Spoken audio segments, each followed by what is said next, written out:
Neyniyim, ağlıma sadəcə yağlar gəlmir. Spoonfulu bu ölçüdə hazırlayıb trendə nöqtəni qoyuram. Bu fərqli kremlə qaşıq-qaşıq tez bitəcəyinə əmin olun. Yumurta ilə şəkər tozunu mikserləyib sadə kakaolu biskvit bişirdim.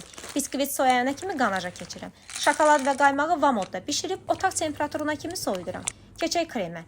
Bütün ərzaqların miqdarını açıqlama bölməsində dəqiq yazmışam. Bildiyimiz reseptlə adi bişmiş krem hazırlayıram. Krem bişən kimi kərə yağını əlavə edirəm. Ayrı qabda şəkər pudrası və krem pendiri çırpıcı ilə açıram. İsti bişmiş kremlə birləşdirib 1 saat soyuducuda saxlayıram. Qat-qat biskvit, krem, şokoladlı qanaj növbəli yığıram.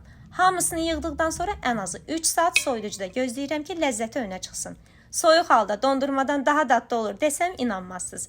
Mövsümündə hətta ara qatlara çiyələk də doğrayıb yığa bilərsiniz. Məncə çox yaraşar. Etiraf edim ki, çox böyük qabda etdim. Bəs bu boyda qabı neynədim? Qonşularla yığışıb hamısını bir saata bitirdik. Bəs sizin qonşularla aranız necədir? Çaya yığışanda nələr hazırlayırsınız? Rəylərdə qonşularınızı tag etməyi unutmayın.